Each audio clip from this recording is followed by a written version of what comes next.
오늘 본문에 보면 하나님께서 하늘에 속한 모든 신령한 복을 주셨다고 했어요. 근데 어떻게 주셨느냐? 은혜로 주셨어요. 은혜로. 은혜라는 말은 그 은혜를 받을 자격이 없다는 뜻이죠. 은혜라는 말 속에 이미 그 은혜를 받을 만한 자격이 없는데 주신 것, 이게 은혜라는 뜻입니다. 그래서 하나님께서 우리에게 모든 신령한 복을 은혜로 주셨다는 것은 이것을 알면 알수록 겸손해지게 되어 있습니다. 또 은혜를 주시는데 아무렇게나 주시는 것이 아니라 그리스도 안에서 주십니다. 그래서 아무렇게나 주시는 게 아니라 예수님 안에서 주시는 거기 때문에 은혜를 아는 사람들은 예수님을 더욱더 의지하게 되어 있습니다. 또 예수님 안에서 우리에게 은혜를 주시는데 무조건 또 주시는 게 아니라 믿음으로 말미암아 주시는 거예요. 그래서 은혜를 아는 사람들은 믿음으로 주님께 나아가는 일을 더욱더 애쓰게 되고, 또 주님 앞에 믿음으로 나가려고 하면 우리에게 훈련되어지고 사모되어지는 게 있습니다. 그게 뭐냐면요, 거룩한 삶을 살아내려고 애쓰게 된다는 것입니다. 하나님께서는 여러분을 자녀로 이미 삼으셨고, 자녀로 삼으셨다면 하늘에 속한 모든 신령한 복을 이미 여러분에게 주셨습니다. 믿으십니까? 예, 다 주셨어요. 똑같이 주셨어요. 근데 똑같이 주셨는데 왜 다른 것 같이 느껴지잖아요. 그죠? 하나님께서는 나도 하나님 자녀고, 여기 가장 어린 사람이나 가장 나이 드신 분이나 하나님 자녀라면 하나님께서는 하늘에 속한 신령한 복을 똑같이 주십니다. 이 자리에 계신 분 중에 구원받은 믿음을 갖고 있다면 그 구원받은 믿음 중에서 가장 작은 믿음이라도, 그리고 가장 큰 믿음이라도 하나님께서 하늘에 속한 모든 신령한 복을 주신 것은 놀랍게도 똑같습니다. 믿음이 크신 분들은 신령한 복을 더 많이 주시고, 믿음이 작은 분들은 신령한 복을 상대적으로 적게 주시고, 그런 게 아니라 똑같이 이미 주셨습니다. 문제는 뭐냐면 똑같이 신령한 복을 이미 주셨지만 그 신령한 복을 내가 경험해서 소유하는 것, 이거는 다를 수가 있는 거예요. 하나님께서 여러분을 하나님 자녀 삼으시고 신령한 복을 다 똑같이 이미 주셨으나 여러분의 믿음에 따라서 그것을 내 삶 속에서 경험하는 것은 다르게 되는 거예요. 그래서 여러분에게 필요한 게 뭘까요?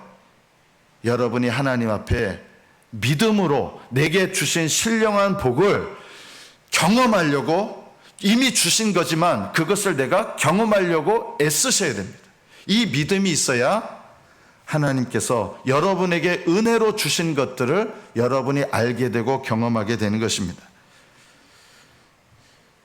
여러분은 하늘에 속한 이 신령한 복을 받은 사람입니까? 예. 저는 청년 때 제일 긴가민가 했던 게 이거예요. 나는 정말 하나님께 속한 사람일까? 이것 때문에 되게 갈등이 됐어요. 그 갈등이 왜 왔냐면 제가 예수님을 만나기 전에는 그런 갈등이 없었어요. 근데 오히려 예수님을 만나고 나니까 갈등이 생기더라고요. 왜 갈등이 생겼냐면 예수님을 만나기 전에는 내가 죄를 짓거나 뭐 하거나 전혀 갈등이 없었어요. 예수님을 인격적으로 만나기 전에는 제가 하루에 일주일에 한 4번 술을 마셨던 것 같습니다. 선배들하고 일주일에 4번, 필름도 자주 끊겨봤고.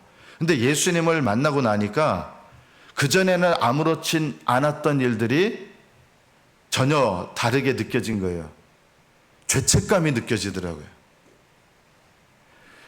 그전에는 참 부끄러운 고백이지만 대학교 1학년 때 여자 꼬신다고 교회 선배님하고 가가지고 저기 종로에 또 막 돌아다니기도 하고, 축제 때 누구를 꼬셔서 데려갈까 뭐 이런 거 해가지고 뭐 저기 서대문에도 가고 여자들 많이 다니는 뭐 이대부근에도 가가지고 막 누구 꼬실까 뭐 이런 얘기도 하고 그랬는데 전혀 아무렇지 않았어요.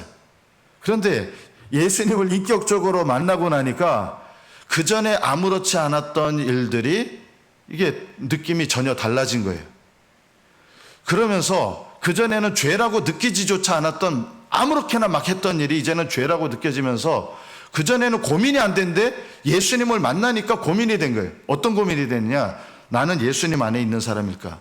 정말 이런 죄를 저지르면서 내가 정말 예수님 안에 있는 사람인가? 이런 고민이 진지하게 되기 시작한 거예요. 여러분은 내가 하나님께 속한 자, 그리스도의 것이 됐다는 것을 어떻게 알 수 있을까요? 많은 분들이 이런 얘기해요. 모태신앙으로 태어나면 하늘나라 갑니까? 그거 아니에요. 어떤 분들은 그래요. 예수님을 입으로 시인하면, 입으로 예수님을 나의 주님이라고 고백하면 그 사람은 구원받은 사람이고 하늘에 속한 사람이다. 저도 그런 줄 알았어요. 성경을 이제 나중에 알고 보니까 그거는 여러분 사실이 아니에요. 예수님을 내 입으로 주님으로 고백한다고 해서 하나님께 속한 사람인 증거냐? 반드시 그렇지 않아요. 제가 막 은혜를 사모할 때는 제가 다니던 교회에서 하나님께 속한 사람이라는 가장 중요한 증거를 뭘로 여겼냐면 방언하면 거듭난 거다.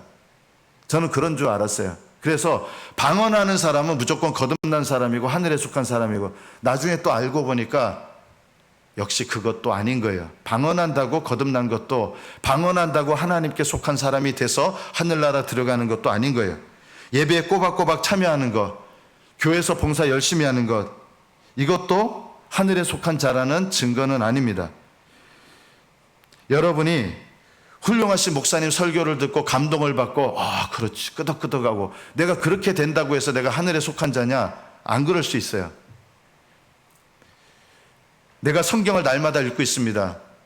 그것도 하늘에 속한 자라는 증거는 아니에요. 그러면 내가 하늘에 속한 사람인지 알아보는 가장 중요한 것은 무엇일까요? 여러분, 이것이 정답입니다. 감히 말씀드리겠습니다. 내가 하늘에 속한 자, 하나님께 속한 자라고 하는 가장 중요한 증거는 뭘까요? 이것입니다. 나는 성령을 따라 살고 있는가? 그러면 여러분 중에 아마 이런 갈등이 생길 거예요. 저는 자주 죄를 범합니다. 그리고 저는 자주 넘어지는 것을 제가 알고 있습니다. 이런 제가 성령님을 따라 산다는 것이 하늘에 속한 자라는 것을 증거를 삼는다 그러면 저는 하늘에 속한 자가 아닌 것 같습니다. 아마 이렇게 생각할지 모르겠습니다. 그러면 저는 그리스도께 속한 자가 아니란 말씀입니까? 여러분, 죄인이 아닌 사람은 단 한 명도 없고 하나님 앞에 죄를 범하지 않는 사람도 단 한 명도 없습니다. 그것을 가지고 증거를 삼는다 그러면 이 중에 하늘나라에 들어갈 사람은 단 한 명도 없을 것이고, 모든 교회를 통틀어서도 하늘나라에 들어갈 사람은 단 한 명도 없을 것입니다. 성령을 따라 산다라고 하는 것은 내가 죄를 전혀 짓지 않고 죄를 안 짓고 살아가는 그것을 말하는 것은 물론 아닙니다. 그러면 내가 성령을 따라 사는 사람인지를 알아보는 방법이 뭘까요? 이것을 살펴보십시오. 여러분의 마음의 방향을 살펴보십시오. 마음의 방향. 죄를 범할 수 있습니다. 그죠? 죄를 안 짓고 사는 사람은 없어요. 그런데 죄를 범하고 나서 진지하게 회개하십니까? 그러면 그 사람의 마음의 방향은 하나님을 향한 것이고, 진지하게 회개하는 사람은 성령을 따르는 사람입니다. 여러분은 회개하실 때 내가 온전한 회개로 나아가기를 사모하십니까? 또 여러분이 혹시 잘못해가지고 권고와 징계를 받을 수도 있어요. 그죠? 그랬을 때 여러분은 그 권고와 징계를 받을 때 내 죄를 깨닫고 내가 잘못했구나 하고 겸손하고 하나님 앞에 회개하는 방향으로 나가려고 애쓰십니까? 자녀들이 뭔가 잘못했을 때 부모님이 이렇게 좀 꾸짖어요. 그러면 잘못했습니다. 제가 고치겠습니다. 이러면 그거는 여러분 괜찮아요. 그거는요. 그런데 부모님이 막 꾸짖으니까 요즘에 이런 자녀들 있잖아요. 엄마는 잘났어? 엄마는 깨끗해? 너 그렇게 살지 말아라 하면 엄마도 그렇게 살지 마. 여러분, 이거는 신앙적으로 말하면 이런 게 바로 회개가 아닌 거예요. 회개의 영이 없는 거예요. 회개의 영이 있다는 게 뭐냐면요, 너 이런 거 하지 마라 하면 엄마가 상관없이 엄마를 통해서 나에게 말씀하면 알았어요. 내가 다음부터는 이거는 고칠게요. 이거는 회개예요. 회개의 영이 없는 사람은 엄마부터 잘해. 엄마부터 본이 돼야지. 교회도 마찬가지예요. 목사가 이제 어떤 징계나 권면을 할 때 여러분은 어떻게 듣습니까? 목사님부터 먼저 하세요. 본을 보이세요. 이거는요, 회개의 영이 없으신 분들이에요. 회개의 영이 있으면 누가 나를 권면하느냐 이 문제가 아니라 하나님께서 나를 깨닫게 하시는 거에 따라서 내가 깨닫고 하나님 제가 잘못했습니다. 이렇게 하고 하나님 앞에 나아가면 이게 바로 성령의 방향이에요. 회개의 방향이에요. 이것이 성령님을 따르는 거예요. 죄를 범했지만 누구나 다 죄를 범해요. 요즘 교회 다니는 사람 중에 죄 안 짓고 사는 사람 어디 있어요? 이런 사람들은 회개의 영이 없는 거예요. 그러나 하나님 제가 잘못했습니다. 제가 또다시 죄를 범했습니다. 하나님 용서해 주십시오. 그리고 이 죄를 고치겠습니다. 이렇게 하면 이건 회개의 방향이에요. 이건 성령님을 따르는 거예요. 성령님을 따른다는 말은 죄를 한 번도 안 짓는다든가 그런 게 전혀 아니라 죄를 범했을 때 하나님께서 깨닫게 하실 때 어떤 방향으로 나가느냐 이거를 보면 알 수 있어요. 성령을 따르는 사람은 죄를 깨닫고 회개해요. 징계를 받을 때 여러분은 어떻게 합니까? 내가 다른 사람들도 다 잘못한 건데 왜 저만 징계합니까? 이게 바로 회개의 영이 없는 증거예요. 잘못된 거예요. 억울합니다. 이렇게 하지 마세요. 나는 억울합니다. 나보다 더 잘못한 사람도 있는데 이런 마음을 품는 게 아니에요. 성령을 따르는 사람은 하나님 앞에서 내 죄를 깨닫고 보기 때문에 그 죄 때문에 하나님 앞에 나가고 다른 사람을 핑계하잖아요. 요즘 그리스도인들이 다 죄 짓고 사는데 왜 나만 그렇습니까? 이렇게 하지 않아요. 여러분 무슨 뜻인지 이해가 되십니까? 하나님의 성령을 따른다는 말은 하나님 앞에서 누구 죄를 보는 거예요? 내 죄를 보고 회개할 줄 아는 거예요. 똑같이 죄를 짓는 것 같지만 성령을 따르는 사람은 내 죄를 깨닫고 하나님 앞에 회개합니다. 회개하는 것이 바로 성령님을 따르는 거예요. 여러분 이 믿음의 훈련이 얼마나 중요한지 몰라요. 십자가에서 구원받은 강도를 보십시오. 죽기 몇 시간 전에 예수님을 믿었죠. 그리고 우리는 우리 죄에 합당한 형벌을 지금 받고 있는 건데 너 예수님 욕하지 말았는데 이 십자가의 강도는 그때 예수님을 믿었지만 마음의 방향이 누구를 향하고 있어요? 예수님을 향하고 있어요. 회개하고 있어요. 이런 사람은요 오늘 믿었어도 구원받아요. 그런데 수십 년간 믿은 것 같지만 그 마음의 방향이 어디를 향해요? 수십 년간 잘 믿어온 것 같고 하지만 그 마음의 방향이 회개하지 않고 육신을 따라서 계속 살아가는 방향을 가져요. 그러면 오히려 이 사람은 그 전에 수십 년 동안 신앙생활한 거 남들 보기에 굉장히 잘한 것 같지만 지금 이 사람의 마음의 방향이 회개하지 않고 교만하고 육신을 따라서 살아가는 마음의 방향이라면 이 사람은 오늘 예수님을 믿은 사람보다 더 위험해요. 무슨 뜻인지 이해가 되십니까, 여러분? 하나님은 여러분 신앙생활 몇 년 했느냐 이거 중요하지 않으세요. 지금 하나님께서 보실 때 내 마음의 방향이 성령님을 따라 회개케 하시는 성령님을 따라 하나님을 향하여 나가고 있는지 이거는 성령을 따라 사는 거예요.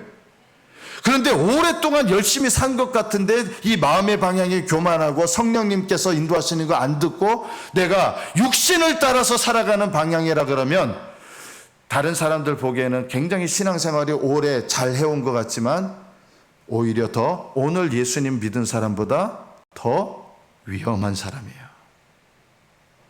그래서 지금 내가 내 마음의 방향이 하나님을 향하는가? 내가 죄를 범했으면 하나님 잘못했습니다. 이거는 하나님께로 마음의 방향을 향하는 거예요. 하나님은 이 믿음을, 이 마음의 방향을 너무나 중요하게 여깁니다. 여러분 예수님을 입으로 고백하면 하늘나라 간다는 얘기, 그런 쓸데없는 얘기들 듣지 마세요. 그럴 수도 있지만 아닐 수도 있어요. 물론 예수님을 믿는 사람은 예수님을 입으로 고백할 거예요.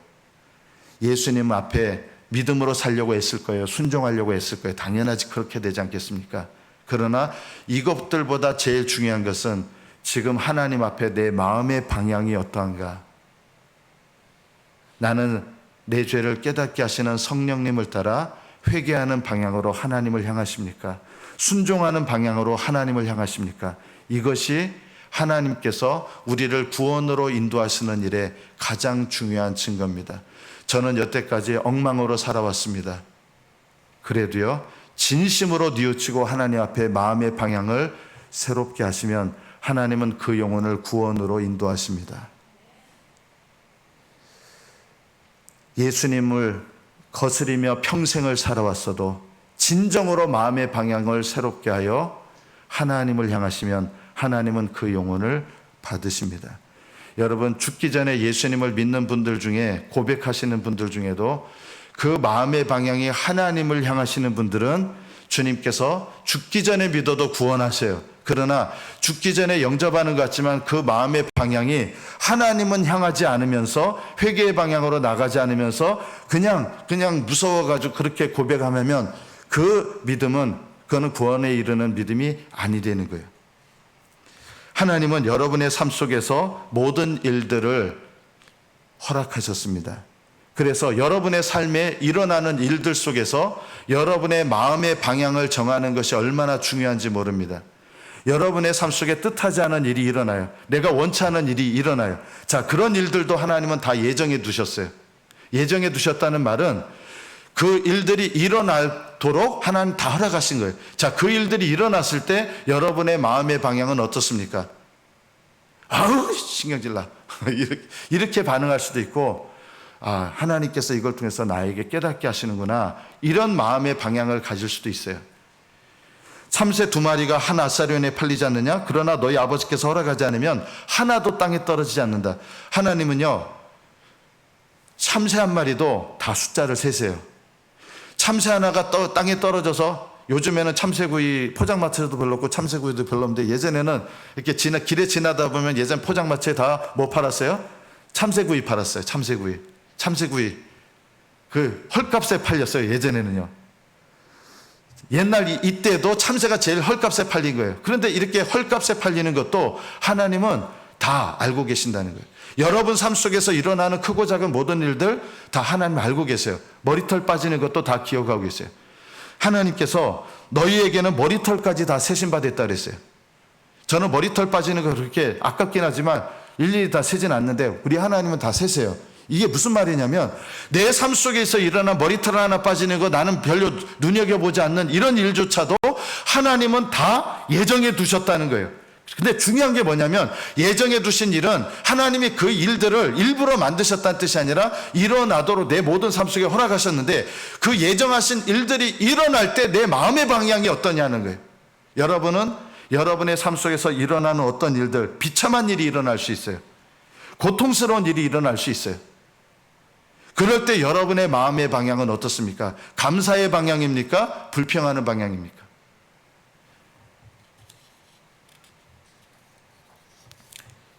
하나님께서 여러분의 삶에 이 모든 일들을 계획해 놓으셨다는 것을, 내가 예정하셨다는 것을 정말 믿는다 그러면 그 믿음의 반응이 뭐예요?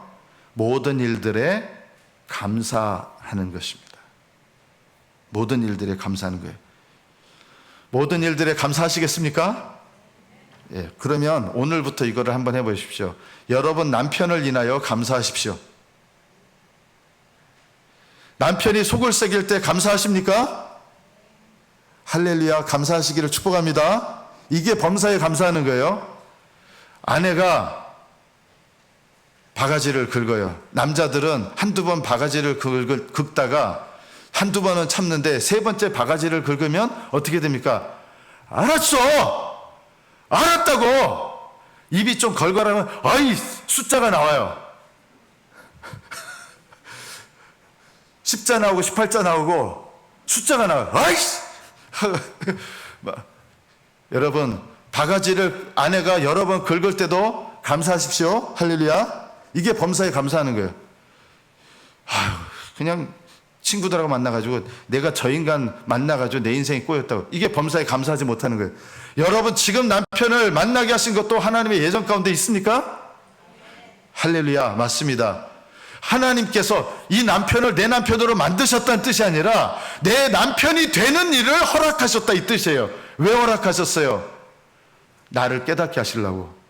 그래서 남편이 나를 화나게 만들면 사실은 내가 뭘 먼저 돌아봐야 돼요? 나를 돌아봐야 된다. 나를. 이게 바로 범사에 감사하는 믿음의 훈련이에요. 아유, 저 인간 만나가지고 내 인생 꼬였다고. 절대 그런 얘기 하지 마십시오. 그 남편이 나 때문에 꼬였다고 회개하십시오. 이게 바른 믿음, 범사에 감사하는 거예요. 여러분, 우리 중에는 오해하지 마십시오. 이혼하신 분들도 있을 거예요. 왜 이혼하게 됐을까요? 하나님께 불순종해서 이혼한 거예요. 하나님은 이혼하는 게 하나님 뜻이 아니에요. 그럼 어떻게 됩니까? 이혼했는데 어떻게 하셔야 되냐면요, 그것을 하나님 용서하세요. 그리고 용서하신 그 일을 내가 기억해야 돼요. 나는 기억해야 돼요. 남들은 그런 것 가지고 함부로 남의 죄는 여러분 함부로 하는 거 아니에요. 근데 나를 용서하신 내 죄, 이거는 내가 기억해야 돼요. 용서하신 일을 기억하셔야 돼요. 왜? 어떻게 기억해야 돼요? 하나님 앞에 그것에 대해서 늘 겸손하게 낮아지는 일로 기억하셔야 돼요. 그리고 그 일들을 기억하시면서 내가 하나님께 감사하는 일들을 훈련하시는 일로 기억하셔야 돼요. 여러분에게 이런 일들, 이미 일어난 일들, 내 실수해서 잘못해서 용서를 구해서 용서하시는 일이 있잖아요. 하나님 잊어버리세요. 그런데 나는 어떻게 해야 돼요? 나는 기억해야 돼요. 그거에 시달리란 뜻이 아니라 하나님께서 용서하신 일을 기억하면서 그 일을 기억하면서 낮아져야 돼요. 다윗은 밧세바를 범한 일, 그리고 그 남편을 우리아를 죽인 일 하나님 용서하셨어요. 그런데 다윗은 죽을 때까지 그것을 기억해요. 용서받은 거 알지만 왜 기억해요? 하나님 앞에 낮아지고 그걸 통해서 내가 얼마나 큰 용서를 받았는지, 얼마나 큰 은혜를 받았는지 그것을 기억하면서 그 죄에 다시 빠지지 않도록 하나님 앞에 애써 부르짖고, 이것이 바로 용서하신 죄를 올바르게 기억하는 지혜로운 방법이에요. 그래서 하나님께서 여러분에게 허락하신 모든 일들은 저절로 일어나는 일은 없어요. 그 일들에 내가 믿음으로 반응해야 되는 거예요. 믿음으로. 어떻게 하는 게 믿음으로 반응하는 걸까요? 여러분 안에 불평불만이 많으신 분들은 어떤 일이 많이 일어나도록 하나님 예정하십니까? 불평할 일들이 일어나도록 예정하십니다. 불만이 많으신 분들은 불만스러운 일들이 일어나도록 예정하십니다. 그 일들을 통해서 내가 불평불만하지 않고 감사하는 훈련을 하게 하시는 거예요. 할렐루야. 하나님께서 나에게 인내를 배우게 하실 때 참지 못하는 일들이 일어나도록 예정하십니다. 그 일들을 통해서 인내하는 훈련을 시키시는 거예요. 내가 잘못하지 않은 고난들이 일어나요. 그런 일들 속에서도 내가 원망하지 않는 훈련을 하게 하시는 거예요. 하나님께서는 나에게 감사를 배우게 하실 때 감사할 수 없는 일들을 예정하십니다. 하나님께서는 나에게 온유함을 훈련하시기 위해서 내가 참을 수 없는 사람들을 내 주변에 허락하십니다. 그래서 여러분 주변에 여러분을 힘들게 하는 사람들이 누가 다 예비하신 사람들이에요? 하나님께서 예비하신 사람들이에요. 그걸 통해서 하나님께 감사하고 겸손하고 낮아지고 하나님 앞에 믿음으로 반응하는 법을 훈련하게 하시는 거예요. 자녀들 때문에 속 썩죠. 사춘기는 왜 올까요 도대체? 부인들이 멀쩡한 것 같다가 갑자기 왜 어느 때부터 갱년기가 되면서 사춘기 자녀들보다도 더 무서운 대상이 되는 걸까요? 남편들에게 그것을 겪게 하셔서 갱년기인 아내를 섬기는 훈련을 하게 하시는 겁니다. 인내하는 훈련을 하게 하시는 겁니다. 왜 나는 남들은 다 괜찮은 남편, 요즘은 남편들이 셰프 같은 남편도 있고 셰프인데 아주 잘 섬겨요. 직장 일도 잘해. 그런 남편 만났으면 내가 얼마나 좋았을까. 왜 나는 그런 남편 만나지 못하고 셰프는커녕 이 밥 차려오라고 아무것도 돈도 못 버는 게 그냥 밥 차려오라고 그냥 아주 담대하게 얘기하고 저 인간은 죽지도 않고 장수도 하고 건강. 왜 그런 남편을 만나는지 아십니까? 하나님께서 그 남편을 통해서, 그 남편은 어떻게 보면 선한 도구 아니라 악한 도구예요. 왜 나에게 악한 도구로 하는 거예요? 그 남편이 나에게 악한 도구가 되는 거는요, 그 인생의 손해가 되는 거예요. 악한 도구가 돼서 나를 섬기도록, 깨닫도록, 내가 믿음으로 반응하도록 하나님 훈련하시는 거예요. 그 남편이 악한 도구로 쓰임받는 거는 불행한 거거든요. 선한 도구로 나한테 쓰임받아야 되는데 왜 남편을 하나님께서 악한 도구로 쓰시느냐? 나를 위해서 악한 도구로 지금 수고하고 있는 거예요. 내가 아니었으면 딴 여자 만났으면 그 남편이 악한 도구로 쓰임받는 게 아니라 어떤 남편으로 쓰임받을 수 있었어요? 선한 도구로 쓰임받을 수 있었는데 그 남편도 나를 만나가지고 악한 도구로 지금 쓰임받는 거예요. 누가 수고하고 있는 거예요? 나를 위해서 악한 도구로 쓰임받는 수고를 하고 있는 거예요. 악한 도구는 좋은 게 아니거든요. 그 남편, 악한 도구로 쓰임받으면 하나님 앞에 진노와 화를 쌓고 있는 거거든요. 그게 그 남편에게 불행한 거예요. 그 악한 도구로 쓰임받는 사람들이 나를 위해서 수고하고 있는 거죠. 내가 아니었으면 선한 도구로 쓰임받았을 텐데. 우리가 이런 것을 돌아보면서 내 삶 속에서 내가 겪게 되는 모든 관계 속에서, 사건 속에서 하나님 앞에 내 죄를 깨닫고 회개의 방향으로 나가시면 여러분, 이게 바로 내 마음의 방향이 성령을 따르는 거예요. 하나님은 이것을 우리에게 원하시고 우리가 그런 마음의 방향을, 성령님을 따를 때 기뻐하시는 거예요. 여러분이 그래서 기억해야 될 게 있습니다. 예정하신 모든 일들, 예정을 믿는다는 것은 하나님께서 내게 모든 일들을 이미 미리 두셨다는 거예요. 그래서 감사와 겸손으로 반응하는 연습을 해야 돼요. 그럼 믿음으로 반응한다는 것은 무엇입니까? 하나님께서 여러분에게 허락한 배우자, 이 배우자를 통해서 여러분 가정에서부터 먼저 믿음으로 반응하는 법을 훈련하십시오.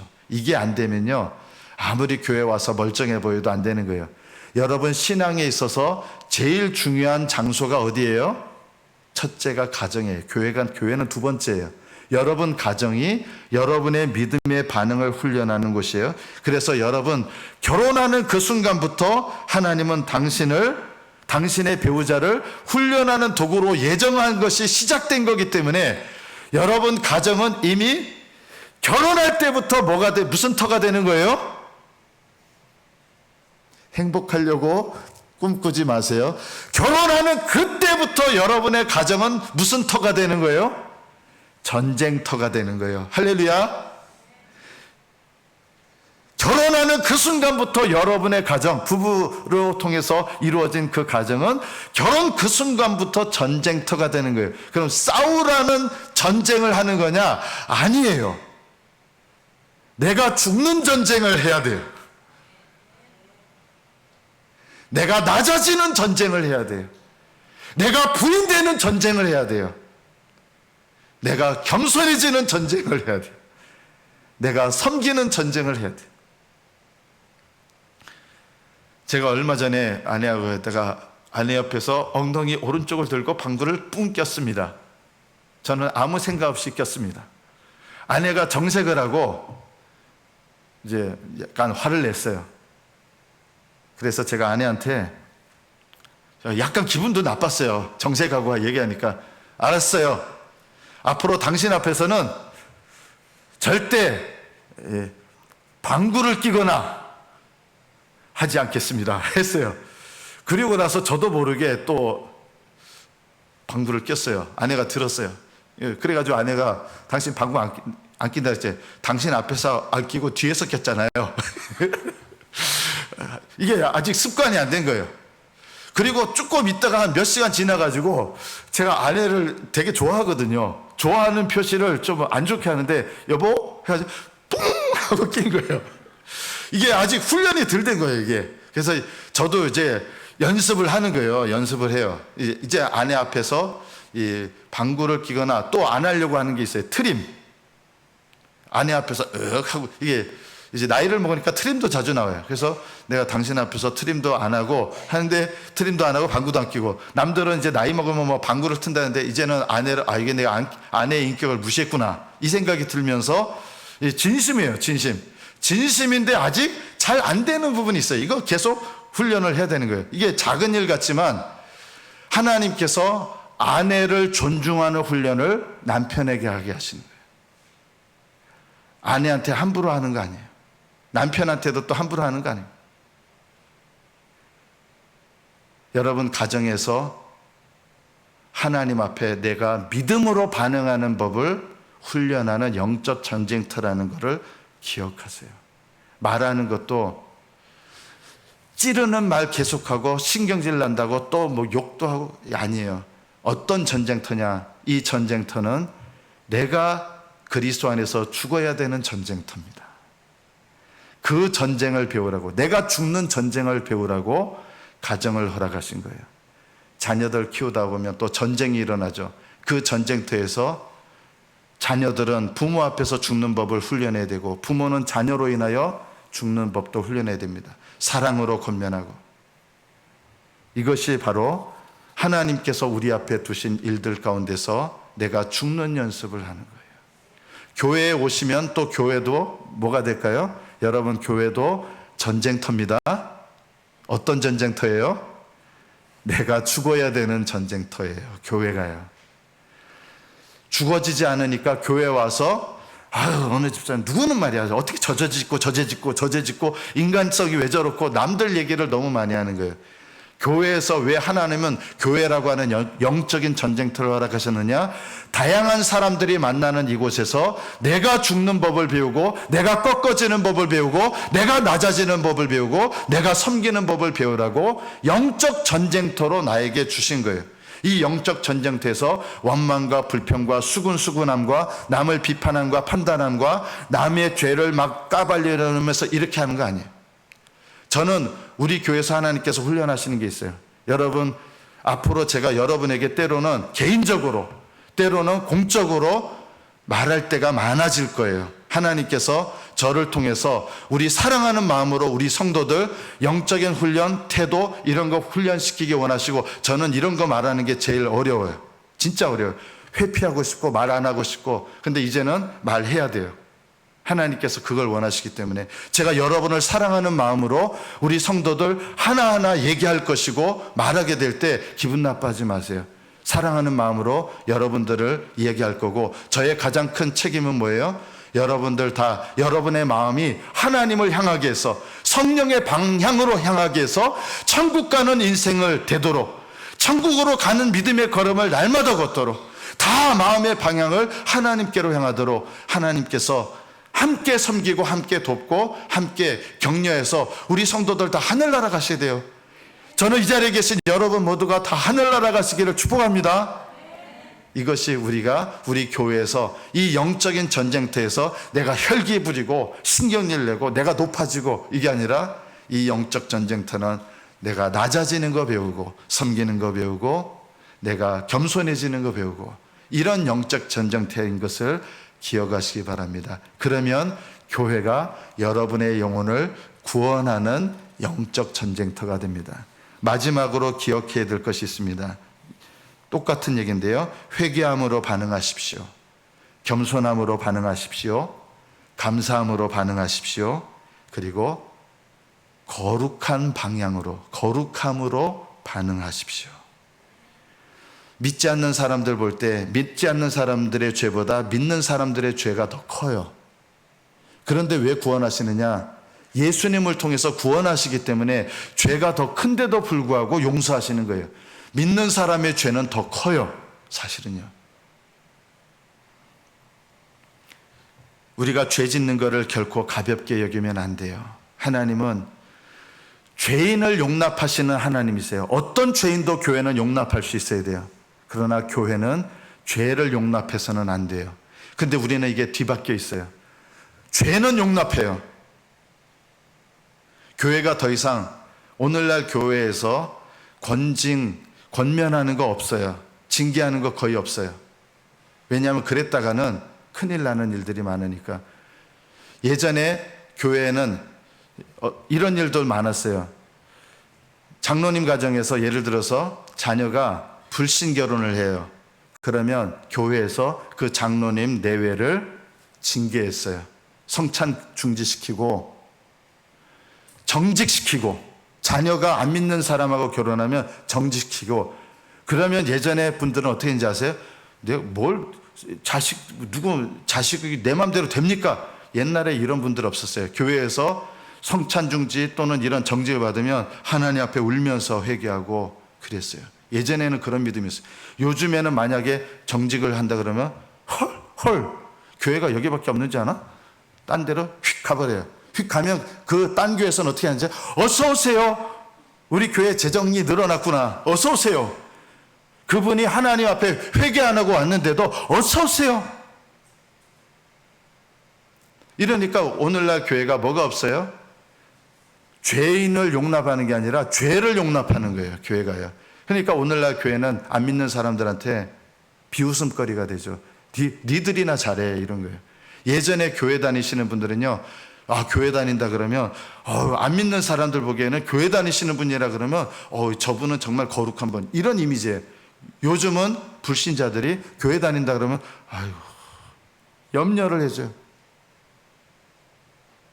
뭐가 잘못됐습니까? 교회가 죄를 용납했기 때문입니다. 하나님께서 여러분을 부르신 여러분 인생의 목적은 하나님의 영광을 위하여 사는 것입니다. 하나님의 영광을 위해서 살려면 어떻게 살아야 될까요? 가장 중요한 것이 이것입니다. 여러분 속사람이 모든 죄로부터 거룩해지는 방향으로 나아가기를 애쓰셔야 됩니다. 이것이 하나님의 영광을 위하여 사는 첫 발을 띄는 것입니다. 내 모든 죄를 회개하고 모든 죄로부터 철저하게 거룩해지려고 하는 방향으로 느슨해지지 않고 포기하지 않고 낙심하지 않고 계속해서 온전히 회개하는 데까지 날마다 이르는 것을 애쓰는 것, 온전히 모든 죄에서 벗어나려고 애쓰는 것, 속사람이 겉사람을 이기면서 사는 것, 이것이 하나님의 영광을 위해서 사는 첫걸음입니다. 그렇게 살아야 하나님의 영광을 위하여 살 수 있습니다. 성도 여러분, 여러분은 이미 하나님께서 여러분을 하나님 자녀 삼으시고 하늘로부터 오는 모든 신령한 복을 주셨습니다. 그러나 그 복을 내가 누리면서 사는 것은 하나님께 올바른 믿음의 방향으로 순종하면서 나아갈 때 경험적으로 그것을 누리면서 살게 됩니다. 여러분, 하늘나라 가시는 그날까지 철저하게 회개하시고 날마다 회개하시고 날마다 순종하시고 날마다 겸손하시고 날마다 자기 부인하시고 날마다 좁은 길 걸으시고 포기하지 마시고 날마다 하나님의 성령께서 인도하시는 방향으로 나가기를 애쓰십시오. 그리고 끝까지 그렇게 하십시오. 그러면 그 사람은 하나님의 영광을 보게 될 것입니다. 이 복된 믿음의 걸음을 날마다 그리고 기꺼이 끝까지 걸으시는 저와 여러분 되시기를 축복합니다. 기도하겠습니다.